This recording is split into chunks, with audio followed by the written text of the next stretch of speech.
Oh, cuánto anhelamos que Dios nos hable hoy por su palabra. Yo les pido, por favor, que vayan conmigo a la carta de Pablo a los Romanos. Romanos capítulo 3. Vamos a leer los versículos 21 al 26.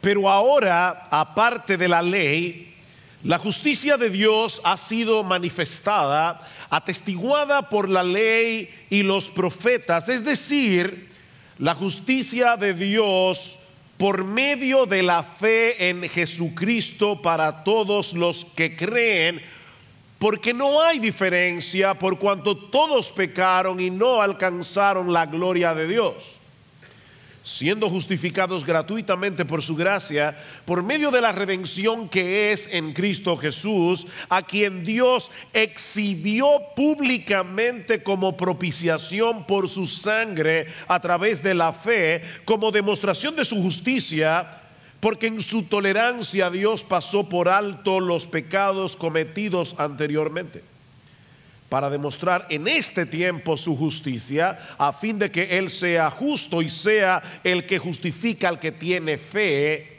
en Jesús. Seguramente muchos de ustedes han escuchado alguna vez esta frase: te tengo una mala noticia y una buena, ¿cuál quieres primero? Y usualmente nosotros preferimos la buena delante. De hecho, en muchos casos ese debe ser el orden necesariamente, porque la buena noticia depende de la mala. Y eso es precisamente lo que nosotros encontramos en la carta de Pablo a los Romanos, que comenzamos a estudiar hace ya varias semanas atrás. El tema de esta carta es el Evangelio y sus implicaciones. Pero el Evangelio es una buena noticia que no tiene ningún sentido a menos que conozcamos la mala noticia que la precede. Y eso es lo que Pablo hace a partir del versículo 18 del capítulo 1 hasta el capítulo 3, versículo 20, presentarnos un diagnóstico de la condición espiritual de la raza humana en la presencia de Dios. Y como hemos visto ya en todas estas semanas, el cuadro que Pablo nos presenta en este pasaje no es agradable en ningún sentido. Actuando como un fiscal general de la humanidad, Pablo demuestra que toda la raza humana ha sido declarada culpable en el tribunal de Dios. Hasta que llegamos al capítulo 3, en el versículo 9, y Pablo resume su caso diciendo entonces que, capítulo 3, versículo 9, ¿somos nosotros los judíos mejores que ellos, los gentiles? De ninguna manera, porque ya hemos denunciado que tanto judíos como gentiles están todos bajo pecado. Como está escrito, no hay justo ni aún uno, no hay quien entienda, no hay quien busque a Dios. Todos se han desviado, a una se hicieron inútiles, no hay quien haga lo bueno, no hay ni siquiera uno. Es evidente que Pablo está tratando de destruir hasta el más mínimo vestigio de autojusticia que pueda haber en nosotros antes de presentarnos el Evangelio. Porque de lo contrario no vamos a poder entender ni vamos a poder aceptar lo que el Evangelio nos ofrece de pura gracia. Permítame explicar este concepto usando una ilustración del mundo laboral. Cuando tú estás buscando trabajo, seguramente vas a incluir en tu currículum todo aquello que haga pensar a tu empleador que debería darte el empleo. Tú vas a detallar allí tus experiencias previas de trabajo, vas a incluir las habilidades que supuestamente tienes para el puesto. Yo estoy casi seguro que tú no vas a poner allí ninguna cosa que te descalifique. Yo robé en el trabajo anterior, pero no fue mucho. No, nadie pone eso en su currículum. Tú vas a presentar la mejor cara de ti mismo. Bueno, el problema que Pablo nos muestra en esta porción de Romanos que ya concluimos hace unas semanas atrás, es que nuestro verdadero currículum, no el que tú tienes en tu imaginación, sino tu verdadero currículum, el que Dios conoce hasta el más mínimo detalle, no es de ninguna ayuda para que Él te acepte en tu presencia. Todo lo contrario. Espiritualmente hablando, estamos en bancarrota, completamente descalificados para estar en la presencia de un Dios que es perfectamente santo y perfectamente justo. Noten lo que dice Pablo en los versículos 19 y 20 del capítulo 3. Ahora bien, sabemos que cuando dice la ley, lo dice a los que están bajo la ley. ¿Saben para qué? Para que toda boca se calle y todo el mundo sea hecho responsable ante Dios. El hombre argumenta: yo no soy tan malo, yo soy mejor que mi vecino. Hay asesinos que deberían ser condenados, pero no yo. Y Pablo dice, ahí está la ley para callar todo tipo de argumentos. No hay argumentos. Hasta que la boca no se cierra, no puede haber salvación. Y sigue diciendo en el versículo 20, porque por las obras de la ley, haciendo lo que dice la ley, ningún ser humano será justificado, ningún ser humano será declarado justo en el tribunal de Dios, porque por medio de la ley viene el conocimiento del pecado. La función de la ley es ayudarnos a ver nuestra propia pecaminosidad y dejarnos sin argumentos frente a la justicia de Dios. La ley destruye ese currículum imaginario que tú te has hecho en tu cabeza. Pero entonces llegamos al versículo 21 del capítulo 3. Y el panorama cambia radicalmente. Es como estar metido en un túnel largo y oscuro y ver de repente la luz más brillante, más extraordinaria que alguna vez tú hayas podido ver. Versículo 21. Pero ahora, esos benditos pero de la Biblia, para que toda boca se calle, todos estamos bajo pecado, somos culpables, pero ahora, y ese pero lo cambia todo. Lo que Pablo va a decir en los versículos 21 al 26 es la noticia más extraordinaria, es la noticia más asombrosa que alguna vez haya sido proclamado por boca humana. Miren, mis hermanos, estábamos orando hace un momento y no era una oración cliché. No es que nosotros tenemos que orar antes de predicar. Es que nosotros de verdad queremos que Dios haga eso. Yo sé que tú conoces el Evangelio, yo sé que lo has oído un montón de veces. Yo quiero en el Señor que tú oigas el Evangelio como si nunca antes te hubieras enterado de tal cosa. Porque, mis hermanos, de verdad lo que Pablo va a decir a partir del versículo 21 es como para saltar de nuestra silla. Lutero, refiriéndose a este pasaje, Romanos 3, 21 al 26, él decía que este es el mismísimo corazón de la carta a los romanos y de toda la Biblia. ¿Tú oíste eso? El pasaje que vamos a estudiar en la mañana de hoy es el corazón, Lutero dice el mismísimo corazón de la carta de Pablo a los romanos. Y mis hermanos, amigos que están de visita en esta mañana en nuestra iglesia, este es el corazón de la Biblia.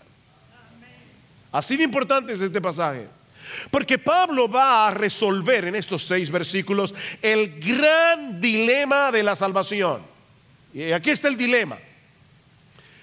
¿Cómo puede un Dios perfectamente justo aceptar en su presencia a pecadores injustos manteniendo intacta su justicia? Ese es el dilema. ¿Cuál es la responsabilidad de los jueces? Los verdaderos jueces. ¿Cuál es la responsabilidad? Condenar a los culpables y absolver a los inocentes. ¿No es así? Qué bendición ser. Bueno, nosotros vivimos, ¿verdad?, en un país donde eso no siempre es así. Qué bendición sería vivir en un país así, que solamente a los culpables los condenaran, y de verdad los condenaran, y a los inocentes los absolvieran. La pregunta es, ¿cómo es posible que el único juez que es absolutamente justo en todo el universo nos declare inocentes en su tribunal, si al mismo tiempo ya Pablo ha demostrado que todos somos culpables? ¿Cómo Dios hace eso? Bueno, aquí está la respuesta, y Pablo ahora obviamente la va a ampliar. No es que el mensaje se acabó, yo no he entrado en el texto todavía, pero esta es la respuesta. Déjame resumírtela antes de empezar. La única manera en que Dios podía salvarnos, aceptarnos en su presencia, es que Él mismo nos provea la justicia que su justicia demanda. Sí, es redundante, yo lo sé. Perdónenme aquí los gramáticos, pero voy a repetirlo otra vez. La única manera es que Él nos provea la justicia que su justicia demanda. Porque para estar en la presencia de Dios hay que ser tan justos como Él. Ese es el problema. Él es perfecto en santidad. Él es perfecto en justicia. ¿Y cómo Dios hace eso?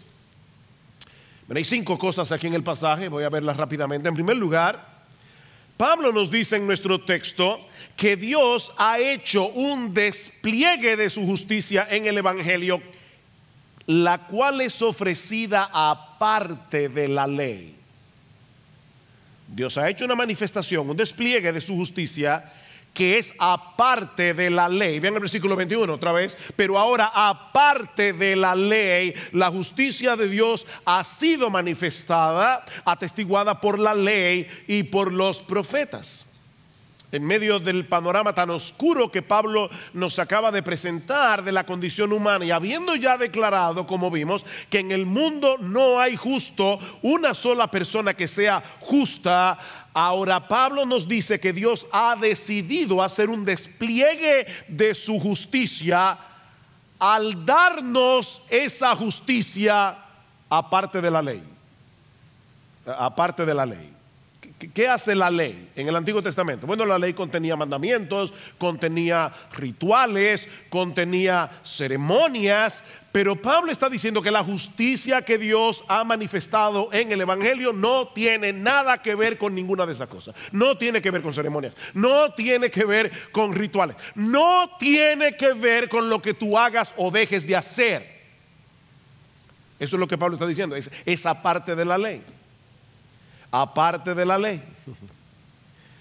Porque si dependiera de nuestra obediencia a la ley, no habría esperanza de salvación para nadie. Porque nunca ha habido y nunca lo habrá una sola persona en el mundo que pueda obedecer esa ley de la cuna hasta la tumba. Y eso es lo que la ley exige. Dice en Santiago que el que comete un pecado, una sola infracción de la ley, ya violó toda la ley. Porque la ley es como una cadena. Si tú rompes un eslabón, no solamente rompiste un eslabón, dañaste la cadena. Ese es el problema. Ahora, no es que la ley sea defectuosa, por si acaso. No, la ley es perfecta, la ley es buena. El problema está en nosotros, que no podemos guardar la ley. Alguien ha dicho, la ley es un buen capitán, pero nuestra carne, nuestra naturaleza pecaminosa es un mal soldado. La ley es un buen capitán, nuestra carne es un mal soldado. Es por eso que desde el principio de la redención Dios había establecido claramente que la salvación jamás podría ser obtenida por el esfuerzo humano. Iba a ser aparte de la ley. Fíjense cómo Pablo dice en el versículo 21 una vez más: ahora, aparte de la ley, la justicia de Dios ha sido manifestada, atestiguada por la misma ley y por los profetas. La misma ley decía: yo no te puedo salvar. La misma ley y los profetas del Antiguo Testamento de antemano decían: no procures salvarte guardando la ley, no vas a poder. Necesitas la justicia que viene de Dios. Así que no hay una forma de salvación en el Antiguo Testamento y una forma de salvación en el Nuevo Testamento. Es el mismo Dios y es el mismo Evangelio. El mismo Dios y el mismo Evangelio. Vean cómo Pablo comienza su carta a los romanos. Romanos capítulo 1, versículo 1. Pablo, siervo de Cristo Jesús, llamado a ser apóstol, apartado para el Evangelio de Dios, que Él ya había prometido por medio de sus profetas en las Santas Escrituras. ¿De qué hablaba el Antiguo Testamento? Del Evangelio que se iba a manifestar plenamente en el Nuevo. No son dos formas de salvación, es una sola.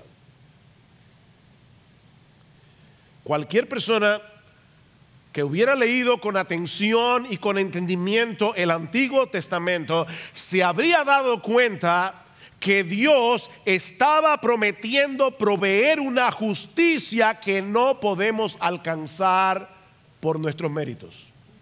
Y más adelante vamos a llegar al capítulo 4 de Romanos y vamos a ver el ejemplo de Abraham. ¿Y qué dice Pablo? ¿Cómo fue justificado Abraham? ¿Cómo fue declarado justo Abraham? ¿Fue por su fe? ¿Fue por sus obras? No, dice Pablo, fue por la fe. Abraham creyó y su fe le fue contada por justicia. Un ejemplo sorprendente de cómo el Antiguo Testamento mostraba esto está en el Salmo 31, versículo 1. Este salmo dice, escuchen estas palabras que parecen contradictorias: en ti, oh Señor, me refugio. Hasta aquí todo va bien. Jamás sea yo avergonzado. Ay, así, amén, Señor. Líbrame en tu justicia. No, espérate. Yo podría entender: líbrame en tu misericordia, porque la justicia de Dios debería condenarnos, no salvarnos. Pero lo que el salmista le está pidiendo a Dios es que lo libre, que lo salve en su justicia.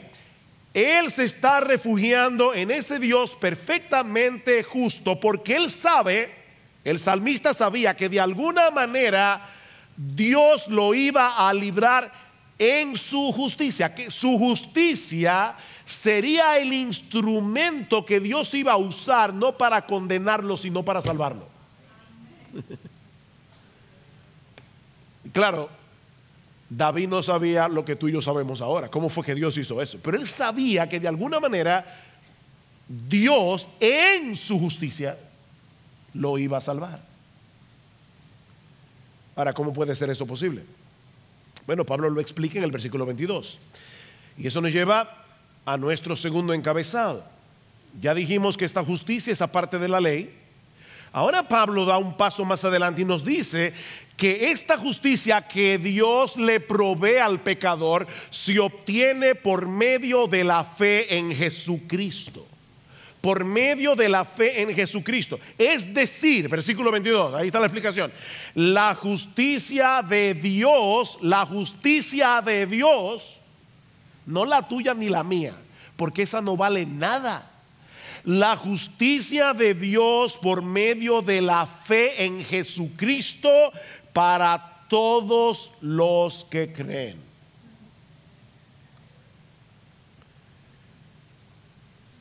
Ya Pablo había dicho en el capítulo 1 de la carta que en el Evangelio se revela la justicia de Dios por fe y para fe. Y la idea es, de principio a fin es por fe. Pablo cita allí a Habacuc capítulo 2 versículo 4 en el Antiguo Testamento y dice: el justo por la fe vivirá. Así que de principio a fin la salvación es por la fe. Pero ahora Pablo nos dice más específicamente que esa fe tiene un objeto muy particular. tiene que estar depositada en Jesucristo y en nadie más. Mucha gente está convencida de que la fe es importante. ¿Han oído esto? La fe mueve montañas. Bueno, yo lamento decirte que la fe no mueve nada. La fe en sí misma no tiene poder de hacer absolutamente nada. Dios mueve montañas. Él puede mover montañas, pero no la fe. No la fe. Mira, déjame ponértelo de otra manera. Al final de cuentas, lo importante no es cuánta fe tú tienes, es en quién tú la tienes depositada. Tú puedes estar completamente convencido y tener absoluta fe de que si te vas en tubo desde La Matica hasta Puerto Rico, tú vas a llegar. Y aquí está otro que se va en avión temblando porque le tiene pánico a los aviones. ¿Sabes qué? Este que tiene tanta fe probablemente será comido por los tiburones en el canal de la Mona. Este que se subió al avión temblando probablemente va a llegar a Puerto Rico, porque el asunto no depende del tamaño de la fe, es el objeto de la fe lo importante. Si tú tienes toda tu fe depositada en un objeto equivocado, te vas a perder. Tú te puedes tomar un trespasito creyendo que es jugo de naranja y te va a matar igualito. No es la fe, no es la sinceridad de tu fe, es el objeto de la fe. Bueno, lo que está diciendo Pablo aquí es que la fe verdadera descansa únicamente en el Señor Jesucristo y en nadie más. Nadie más. De hecho, alguna gente dice: yo tengo mucha fe en Dios. Bueno, esto te va a chocar todavía más. Óyeme bien. No importa que tú tengas fe en Dios si no tienes esa fe puesta en el Señor Jesucristo. No es fe en Dios, como decía aquel famoso poema de Siderata: procura estar en paz con Dios cualquiera que sea tu idea de Él. Entonces, yo tengo mucha fe en Dios. No es fe en Dios. Claro, Jesucristo es Dios encarnado, pero lo que Pablo está diciendo es que esa fe es muy particular. Es una fe en el Señor Jesucristo. Dios el Padre ha colocado a Jesús como el único medio de salvación. Así que nadie puede tener verdadera fe en Dios a menos que no tenga fe en Jesús. Por eso este mensaje se llama Solo en Jesús. Es solo en Jesús.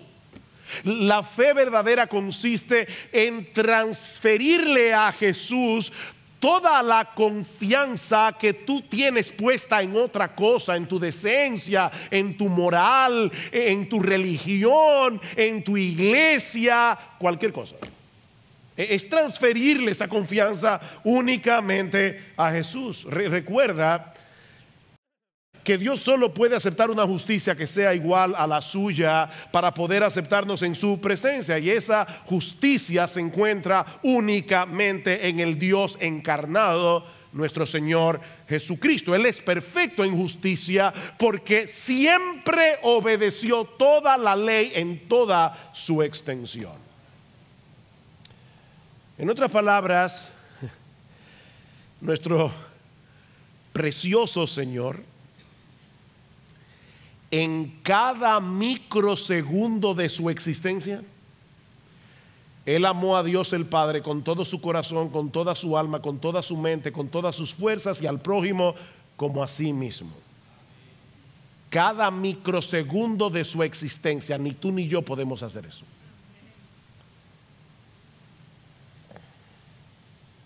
Y lo que Dios nos ofrece en el Evangelio, y esto es lo impresionante, es transferir a nuestra cuenta esa justicia perfecta de Jesús por medio de la fe. 2 Corintios 5:21: el que no conoció pecado, por nosotros Dios lo hizo a él pecado, para que nosotros fuésemos hechos, escuchen esta frase, justicia de Dios en él. Justicia de Dios en él. ¿Han oído esta frase? Dios nos ama tal cual somos. ¿La han oído, verdad? Falso. Absolutamente. Hoy yo vine a destruir frases. Falso. Mira, déjame decirte algo. Hay una persona en todo el universo a la que Dios ama tal cual es, y es Jesucristo. No. Dios no nos ama tal cual somos. Dios nos ama a pesar de lo que somos. Es muy diferente. Dios nos ama a pesar de lo que somos, y por causa de su amor envió a su Hijo para que dejemos de ser lo que somos. Así, no vuelvas a decir que Dios nos ama tal cual somos. No. Solo a Jesús Dios ama tal cual es. A nosotros nos ama a pesar de lo que somos. Y es muy diferente. Es muy diferente. Este es mi Hijo amado. ¿Recuerdan? Este es mi Hijo amado en quien tengo mi complacencia. El único Hijo en el que Dios se complace es Jesucristo. Porque Él es perfecto en justicia, Él es perfecto en santidad. Y lo que Dios hace es que nos une a Cristo por la fe. Nos une a Cristo por la fe. De tal manera que ahora Dios nos ve en su Hijo. Dios nos ve en su Hijo, en quien Él tiene toda su complacencia. Así que, mi amigo, la salvación es únicamente por medio de la fe en Jesús. Únicamente. No es la fe en general, no es la fe ni siquiera en Dios, es la fe en Jesús. ¿Quién es Dios? Pero es la fe en Jesús. Ahora, luego Pablo añade una frase que de primera impresión parece redundante. Dice, para todos los que creen. Ya no dijo que era por la fe. Entonces, ¿para qué añadió esa frase? Para todos los que creen, dice en el versículo 22. Bueno, eso nos lleva a nuestro tercer encabezado. Ya dijimos que esta justicia es aparte de la ley. Ya dijimos que esta justicia solo se obtiene por medio de la fe en Jesucristo. Y ahora Pablo va a decir que esta justicia está disponible para todo el mundo, porque todo el mundo la necesita. Eso es lo que Pablo quiere subrayar. No olviden que Pablo ha venido tratando en la carta el problema de los judíos, que se creían ser los únicos que tenían la salvación. Y ahora Pablo dice, no. Es decir, la justicia de Dios por medio de la fe en Jesucristo para todos los que creen, porque no hay distinción, por cuanto todos pecaron y no alcanzan la gloria de Dios. La razón por la que Pablo añade esta frase aquí es para hacernos ver que esa justicia que Dios nos ofrece en el Evangelio no es únicamente para los judíos, el pueblo escogido por Dios en el Antiguo Testamento. No es para las personas decentes y religiosas. No es para aquellos que están haciendo un esfuerzo para llegar a ser una mejor persona. No, es para todos los que creen. Para todos los que creen, sin distinción. Se trata de una oferta universal porque la necesidad es universal. Todo el mundo la necesita. Todos pecaron, todos. Sí, tú también. Y están destituidos de la gloria de Dios. ¿Y eso qué significa? Que todos nosotros fallamos en alcanzar el propósito para el que fuimos creados. Nosotros fuimos creados originalmente para reflejar la imagen de Dios y de ese modo darle gloria a Dios. Nosotros fuimos creados a imagen y semejanza de Dios para darle gloria a Dios. Pero el pecado desfiguró esa imagen. Y no solo eso, nos convirtió en ladrones de gloria. Nosotros somos ladrones de gloria. En vez de buscar que Dios sea reconocido, que Dios sea exaltado, no, nosotros queremos esa gloria para nosotros mismos. Nosotros queremos que esa gloria sea nuestra. Esa es la acusación de Pablo en Romanos capítulo 1, versículo 20, ¿recuerdan? Pablo dice que aunque los hombres conocen a Dios por medio de lo creado, es evidente que hay un Dios por medio de lo creado. No es evidente para todos los que están aquí que este edificio tiene un diseñador, un arquitecto, ¿Y por qué tú miras el universo y piensas que vino de la nada? No hay excusa para el hombre, dice Pablo, porque la evidencia de la existencia de Dios está allí, delante de todos. Así que el hombre, aunque conocía a Dios, dice Pablo, no le glorificaron como a Dios, ni le dieron gracias, sino que se envanecieron en sus razonamientos y su necio corazón fue entenebrecido. No queremos glorificar a Dios, no queremos darle gracias. Es por eso que las religiones humanas son tan atractivas. Porque la religión te dice, si tú haces esto y vas a misa y lees la Biblia y haces no sé qué cosa, te vas a salvar. De alguna manera yo hice algo que hizo que Dios me diera la salvación. Hasta en eso queremos robarle a Dios la gloria.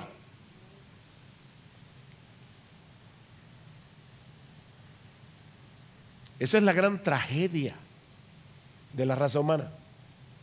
Hemos perdido de vista la razón de nuestra existencia: glorificar a Dios y gozar de Él por siempre. Para eso fuimos creados. Así que, mi amigo, no pienses ni por un momento que tú no necesitas la salvación que el Evangelio ofrece. No hay diferencia, dice Pablo.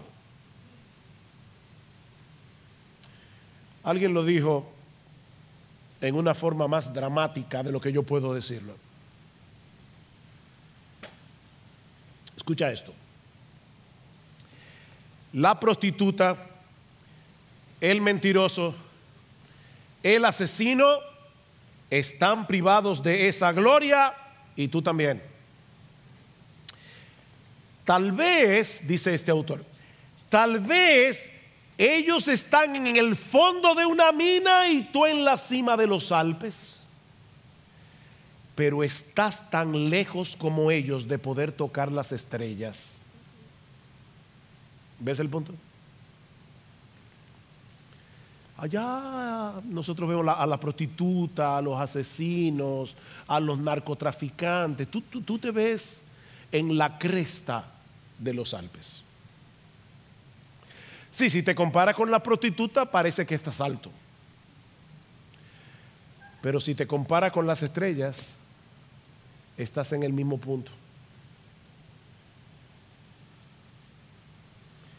Mi amigo, cuando la tabla de comparación es la gloria de Dios, tu currículum no solo deja de ser impresionante, sino que se vuelve en contra tuya. No hay un solo ser humano en el planeta que no necesite de esa justicia que Dios provee en el Evangelio. Pero por eso mismo Dios la ha puesto a disposición de todos. De todos. Ricos, pobres, blancos, negros, educados, analfabetos, decentes, indecentes, moralistas, inmorales. Es para todos los que creen, porque no hay distinción. No se trata de algo que mereces, es algo que Dios ha decidido darlo simplemente a aquellos que extienden su mano desnuda para recibir el regalo. Y eso nos lleva a nuestro cuarto encabezado. Y es que esta justicia, dice Pablo, emana únicamente de la buena disposición de Dios. Vean el versículo 24: siendo justificados gratuitamente por su gracia. No tiene nada que ver con algún mérito personal. Es algo que fluye enteramente de la gracia de Dios. Fuimos justificados gratuitamente por su gracia. Y otra vez, Pablo, ¿qué te pasa? Siendo redundante de nuevo. Si es por gracia, es gratuitamente, ¿no es así? Y si es gratuitamente, es por gracia. Pero Pablo quiso decirnos gratuitamente por gracia. Fuimos justificados. Recuerden que la palabra justificación es una palabra del tribunal. Es lo contrario a ser condenado.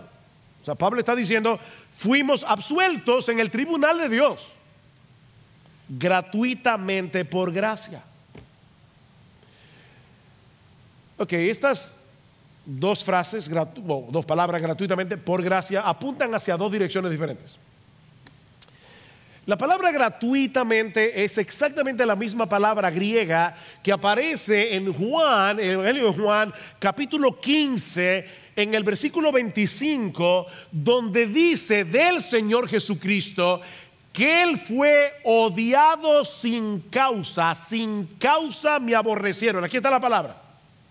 Gratuitamente es igual a sin causa. Pablo está enfatizando una vez más que la justificación no tuvo que ver con nada que tú hayas podido hacer. Nada, fue sin causa. De parte nuestra, sin causa. Óyeme bien, ni siquiera el hecho de haber creído. Porque muchos creyentes pueden convertir la fe en una obra. No, la fe es el único acto del hombre que no es una obra. La fe es el único acto del hombre que no es una obra. No veas tu propia fe como algo meritorio. Cuando nos predicaron el evangelio a Juan y a mí, él no creyó, pero yo creí. Obviamente. Yo creí. No, la fe no tiene ningún mérito. Oye lo que dice este autor. La fe simplemente es la actitud de venir a Dios con las manos vacías. ¿Ven? No hay mérito. Es decir, sí, Señor, lo admito, soy culpable, merezco el infierno, no tengo manera de ser aceptado delante de ti. Por eso estoy aquí desnudo, Señor, con mis manos abiertas, aceptando humildemente lo que tú me quieras dar. ¿Ven? Sigue diciendo este autor, cuando un niño le pide a su madre algo que necesita y confía en que ella se lo dará, su petición no tiene mérito alguno, es solo la manera en la que el niño recibe la generosidad de su madre. Y eso es crucial, dice este autor, porque si llegas a pensar que tu creencia es la causa de tu salvación, dejarás de mirar a Cristo y comenzarás a mirar tu fe. ¿Ven? Y eso sí es un problema. Cuando dejes de mirar a Cristo y comiences a mirar tu fe, tú vas a fluctuar entre el orgullo y la inseguridad. Porque saben que nuestra fe es fluctuante, ¿no es así? O tú vives todo el tiempo con tu fe aquí arriba. Tú nunca dudas, tú nunca dices, Señor, ¿qué es lo que está pasando? O sea, tu fe es todo el tiempo como un roble. Levanta tu mano si tu fe es así, siempre en victoria. Levanta tu mano. No es verdad. No es verdad. Así que si tú dejas de mirar a Jesús y te enfocas introspectivamente en tu fe, tú vas a tener problemas. Porque cuando tú tengas una fe bien fuerte, te vas a sentir orgulloso y vas a ver a ese hermano pobre en la iglesia que te dice, yo necesito consejo, estoy afligido, estoy abatido, y tú no tienes la fe que yo tengo, y te vas a sentir orgulloso. Pero en los momentos en que tú estés casi en el borde del infierno, te vas a sentir inseguro. Oh, gloria al Señor, la fe depende de Jesús. La fe depende de Él. Y solo de Él, nunca lo olvides. Fue sin causa, fue por medio de la fe, pero fue sin causa, no es un mérito. Y lo que movió a Dios a darnos ese regalo fue su gracia. Ven, gratuitamente por gracia. Gratuitamente por gracia. Solo su gracia. Y su gracia, por favor, no miren la gracia de Dios como algo que es aparte de Dios. Hay personas que tienen ese concepto como que Dios da su gracia, como si fuera algo aparte de Él. No. La gracia es una característica de Dios. Es la buena disposición que tiene Dios a darle a pecadores no lo que merecen, sino lo contrario a lo que merecen. Eso es gracia. Wow, hermanos, en serio, no es para saltar de la silla. ¿O es que yo no me estoy dando a entender? Puede ser. Nosotros somos tan débiles explicando las cosas. Para explicar un pasaje como este, Uno necesita demasiada capacidad y no la tenemos. Entonces hay que pedirle a Dios que en su Espíritu Santo vaya más allá de nuestras débiles palabras y te haga entender lo que pasó en la cruz. Es que fue increíble. Es creíble, es asombroso. Amén. Es gratuitamente, recuerda, sin causa. Gratuitamente es igual a sin causa. Es gratuitamente por gracia. Ahora, Pablo no ha resuelto el dilema todavía. No. Recuerden el dilema que planteamos al principio. ¿Cómo es posible que Dios haga eso? ¿Cómo es posible, como va a decir Pablo en el capítulo 4, que Dios justifica al impío? Va a decir, Dios justifica al impío. ¿Cómo es posible que el juez absolutamente justo del universo declare inocente a pecadores culpables y después los adopte como hijos? El dilema no ha sido resuelto. Y eso me lleva a mi último encabezado. Esta justicia depende enteramente de la obra redentora de Cristo en la cruz del Calvario. Dios no tuvo que rebajar su ley. Dios no tuvo que suavizar las demandas de su ley para poder perdonar nuestros pecados. ¿Saben qué fue lo que él hizo? Castigó nuestros pecados como merecía castigarlos, en la persona de Jesús. Versículo 24. Siendo justificados gratuitamente por su gracia, por medio de la redención que es en Cristo Jesús, a quien Dios exhibió públicamente como propiciación por su sangre a través de la fe, como demostración de su justicia, porque en su tolerancia o paciencia, como dice la Reina Valera, Dios pasó por alto los pecados cometidos anteriormente. Wow.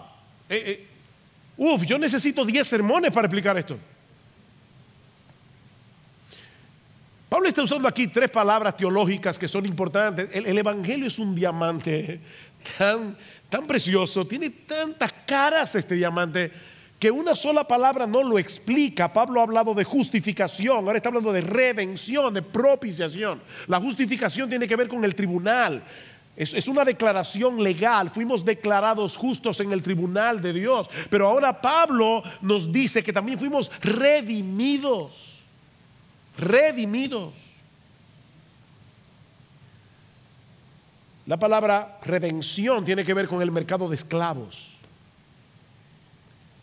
Todos nosotros, dice la Escritura, éramos esclavos del pecado. Claro, tú no te das cuenta porque el pecado actúa a través de tu voluntad.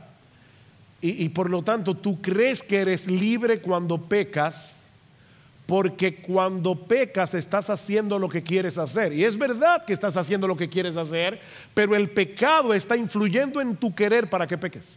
Tú eres un esclavo. Somos esclavos del pecado hasta que venimos a Jesús. Dice Juan capítulo 8 versículo 34, esto es el Señor Jesucristo hablando: el que comete pecado es esclavo del pecado. Y Pablo va a decir lo mismo más adelante en Romanos capítulo 6, en el versículo 17 dice: pero gracias a Dios que aunque erais esclavos del pecado, vinisteis a ser siervos de la justicia. Dice: aunque erais esclavos del pecado, os hicisteis obedientes de corazón a aquella forma de enseñanza a la que fuisteis entregados, y habiendo sido libertados del pecado, entonces os habéis hecho siervos de la justicia.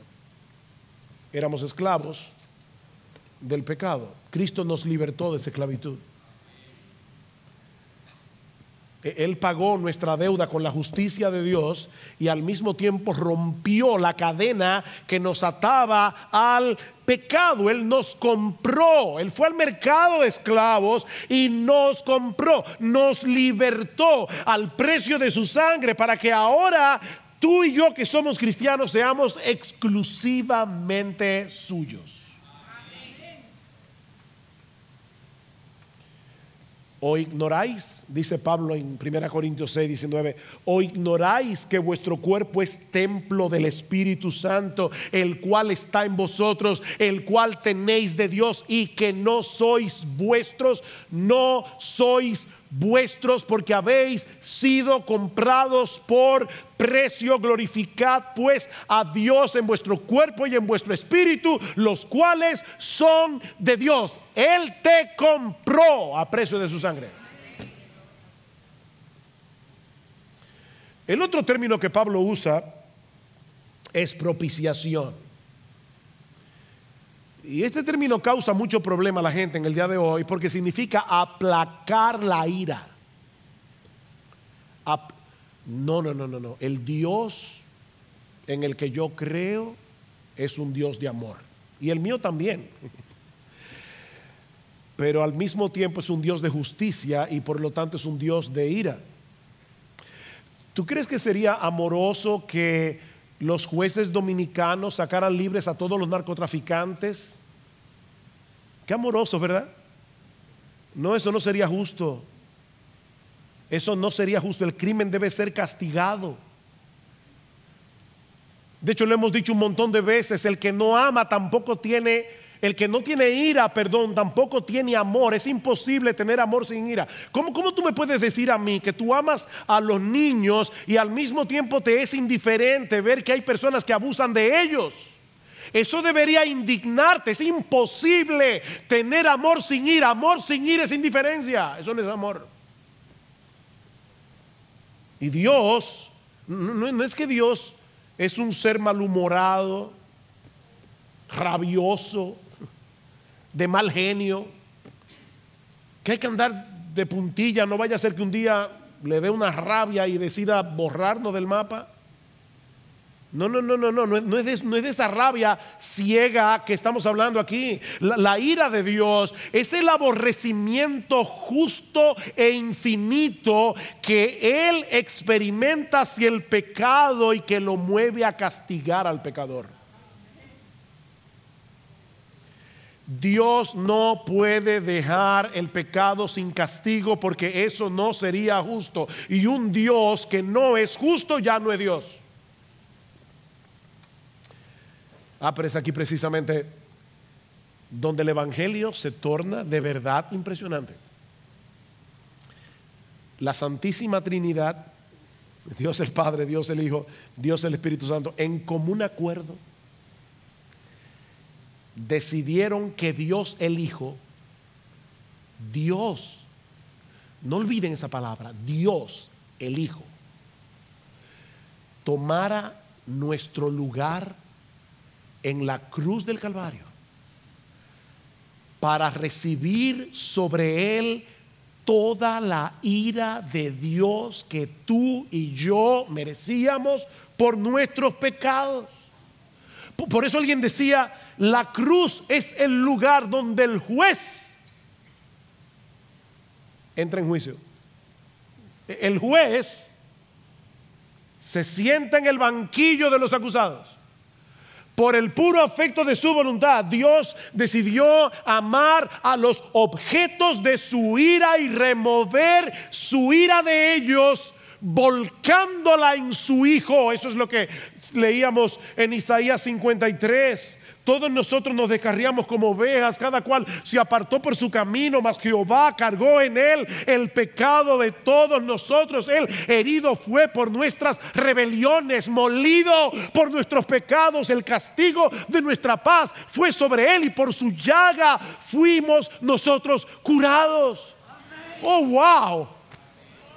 El castigo de nuestra paz. ¿Qué frase? El castigo que tú y yo merecíamos, pero que ahora fue removido para que tengamos paz con Dios, cayó sobre él. Por su conocimiento justificará mi siervo justo a muchos y llevará las iniquidades de ellos. ¿Ven el punto? Wow, Isaías escribió eso 700 años antes del nacimiento de Jesús. ¡Wow! ¡Qué evangelio! ¡Qué glorioso evangelio! Esto es impresionante, para usar la palabra de Rickson. ¡Wow! Ese es el corazón del evangelio. Óyeme, déjame decirte otra cosa. Yo te dije ya, no es fe solamente, no es fe en Dios general, es fe en Jesús. Bueno, ahora te voy a decir que tampoco es fe en Jesús en general. Porque una persona puede creer en Jesús como ese maestro que vino a darnos un ejemplo. Gloria y yo nos topamos con un señor en Miami y comenzamos a predicarle el evangelio y resultaba que era mormón.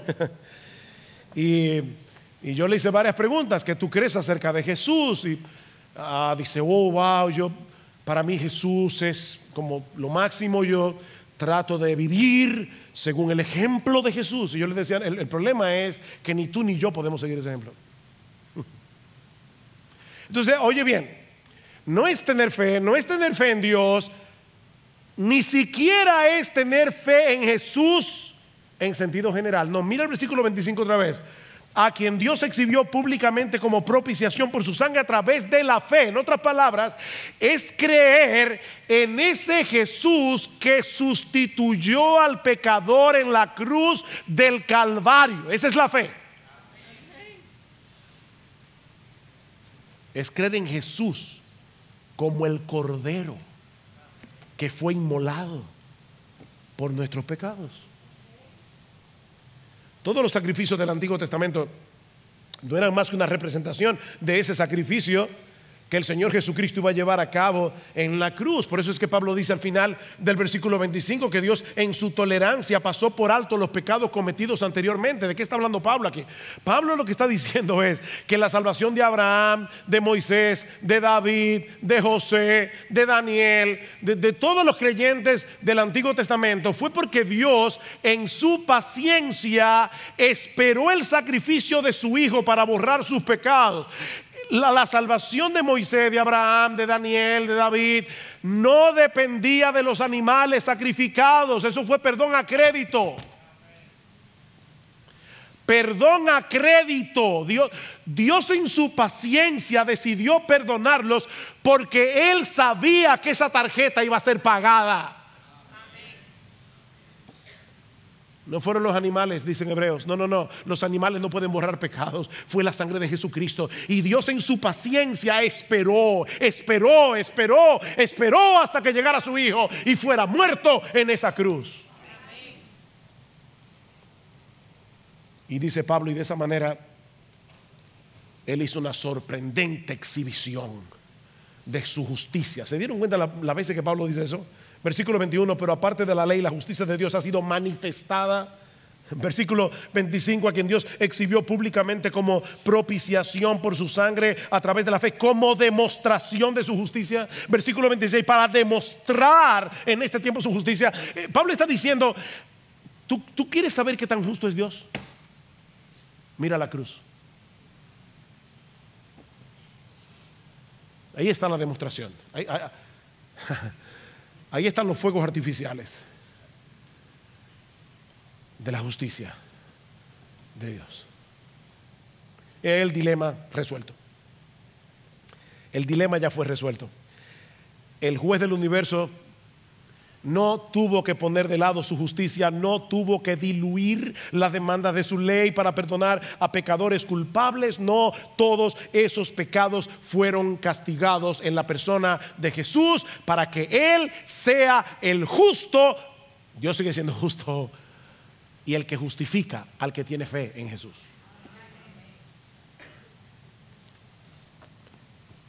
Esa es la buena noticia del Evangelio. Que de tal manera amó Dios al mundo que ha dado a su Hijo unigénito para que todo aquel que en Él cree no se pierda, mas tenga vida eterna. Ahora, mis hermanos, y ya estoy concluyendo, recuerden que la carta a los Romanos no es un tratado evangelístico escrito para evangelizar a los inconversos de Roma. Esta carta fue enviada a una iglesia, a un grupo de cristianos. ¿Saben por qué? Porque la única manera en que tú y yo podemos crecer en gracia y dar frutos para la gloria de Dios es entendiendo cada vez mejor este evangelio.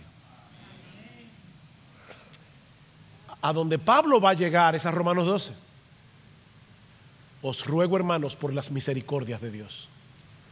¿Cuáles misericordias? ¿Tú quieres más que esas? ¿Qué misericordia? Os ruego por las misericordias de Dios. Ahí que va a llegar Pablo. Que presentéis vuestros cuerpos en sacrificio vivo, santo, agradable a Dios, que es vuestro culto racional. No os conforméis a este siglo, sino dejaos ser transformados por medio de la renovación de vuestro entendimiento, para que comprobéis cuál es la voluntad de Dios, agradable, buena y perfecta.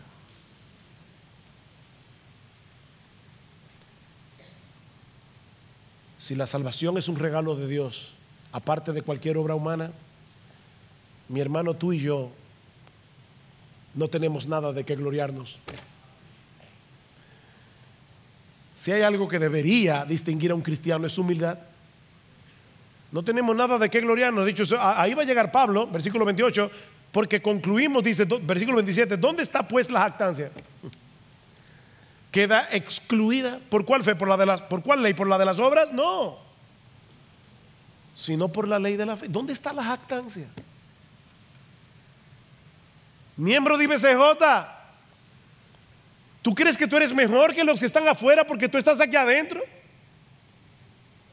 ¿Dónde está la jactancia? ¿O no? No tenemos nada de qué jactarnos, pero sí tenemos todas las razones del mundo para vivir en gratitud y para vivir en adoración a aquel que murió por nosotros en esa cruz, aquel que nos salvó gratuitamente por gracia.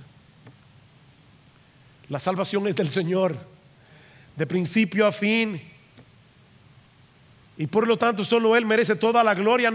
No solo por el hecho de haber sido salvados, no, Él merece toda la gloria por cada paso que damos hacia adelante en el camino de la santidad. Él merece toda la gloria por cada fruto que nosotros damos para la expansión de su reino.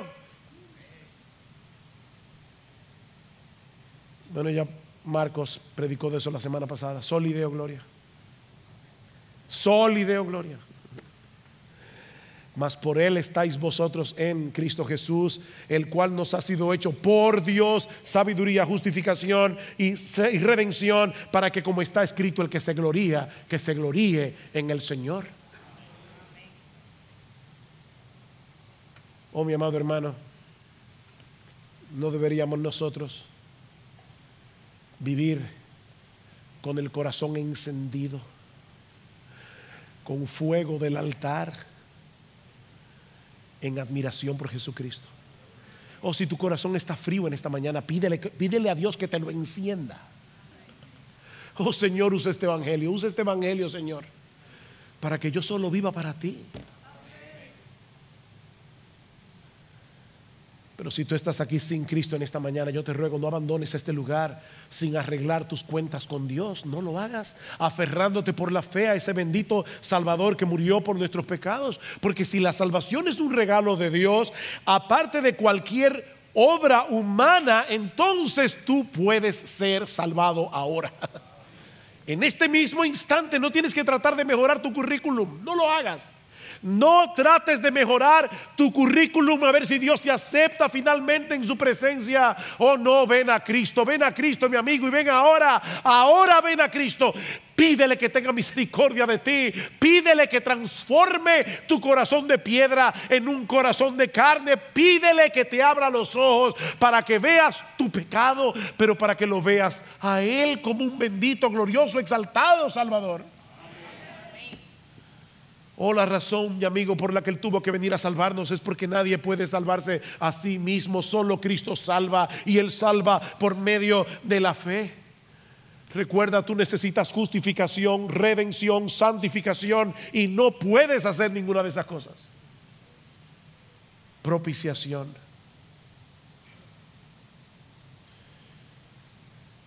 Aquí es donde las preposiciones son importantes. Es solo por gracia, es solo en Cristo y es solo por medio de la fe. Por gracia en Cristo, por medio de la fe. Oh, que el Señor bendiga su palabra hoy, llenando de gratitud y adoración el corazón de los creyentes y de un ferviente deseo de vivir únicamente para Él.